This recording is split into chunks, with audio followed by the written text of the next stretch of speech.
நீங்க என்ன வேணும்னு சொல்லுங்க சார். அந்த பெரிய மரத்தில் ஏறுமாடம் கட்டலாமா சார்? சொல்லுங்க சார், என்ன பண்ணணும்? அதெல்லாம் நான் வந்துட்டு அப்புறம். ஓ, நீங்க போயிட்டு திரும்பி எப்போ வரும் സാർ? അത് വന്ന് മരുതേ കാപ്പി സാപ്പിടെ. കുഞ്ഞപ്പൻ ചേട്ടൻ ഇതുവരെ കഥ പറഞ്ഞിട്ടില്ല. കുഴപ്പമാവൂ? ഒരു കുഴപ്പമില്ല. പുള്ളിക്കാരുടെ കംപ്ലീറ്റ് റൊമാൻറ്റിക് മൂഡിലായിരിക്കും. ഇരിക്കട്ടെ എന്താ, പുള്ളിക്കാരൻ ചുമ്മാ എൻജോയ് ആയിട്ടുണ്ട്. മരുതേ ഇത് പിടി.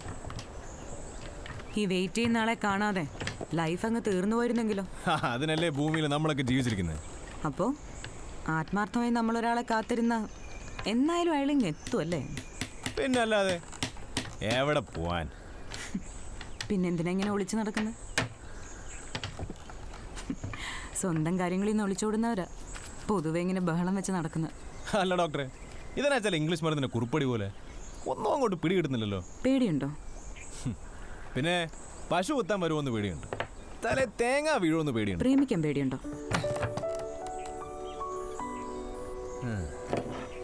ഒരാൾ ഇഷ്ടമാണെന്ന് പറഞ്ഞാ എങ്ങനെ റിയാക്ട് ചെയ്യും?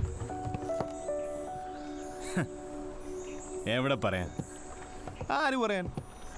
അങ്ങനെ ഒരാൾ പറഞ്ഞ അതിപ്പോ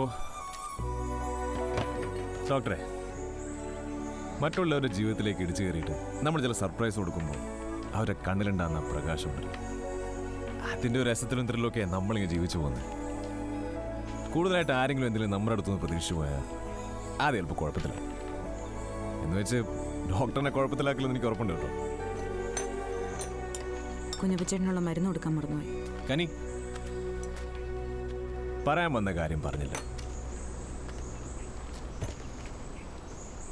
ടെസ്സെ അറിയോ? ഇവിടെ വന്നിരുന്നു. എപ്പോ? 2 ദിവസം ഇവിടെ ഉണ്ടായിരുന്നു.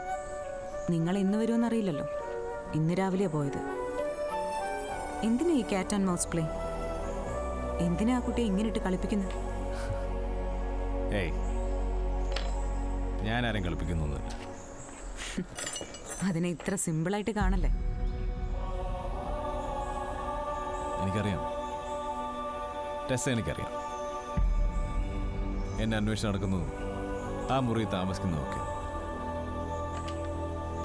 എന്നെക്കുറിച്ച് കേട്ട കഥകളിൽ നിന്നും ആ കുട്ടി ഉണ്ടാക്കിയെടുത്ത എൻ്റെ ഇമേജ് എന്താ എനിക്കറിയില്ല. അതൊരു നെഗറ്റീവ് ഇമേജ് ആയിരുന്നെങ്കിൽ ആ കുട്ടി നിങ്ങളെ അന്വേഷിച്ച് ഇത്ര ദൂരം വരില്ലായിരുന്നു. എൻ്റെ അമ്മോ, ഡോക്ടറോട് തർക്കിക്കാൻ ഞാനില്ലേ. ഒരടുക്കും ചിട്ടയില്ലാത്ത ജീവിതം എൻ്റേത്. പ്രത്യേകിച്ച് ഒരു പ്ലാനും ഇല്ലാതെ ചുമ്മാ ഇങ്ങനെ. ഇനി അതൊക്കെ ആയിക്കൂടാന്നില്ലല്ലോ. പനി പിടിച്ചടക്കുമ്പോൾ ഞാൻ ആലോചിച്ചിട്ടുണ്ട്, കൂട്ടിനൊരു പെങ്കൊച്ചുണ്ടായിരുന്നെങ്കിലോ. ഒരാൾ കൂടി പനി കൊടുക്കാമല്ലോ.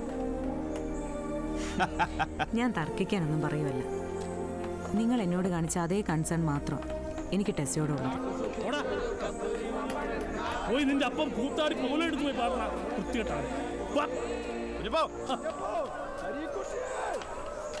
അവർക്ക് കുറച്ച് കാപ്പിപ്പൊടിയും തേയിലൊക്കെ കൊടുത്തയക്കേണ്ടതായിരുന്നു. ആർക്ക്? അവര് നാളെ തിരിച്ചു പോവല്ലേ. കണ്ട പരിഭ്രമത്തില് എനിക്കൊന്നും പറയാനും പറ്റിയില്ല. പുള്ളിക്കാരത്തി പറഞ്ഞൊന്നും ഞാൻ കേട്ടുമില്ല.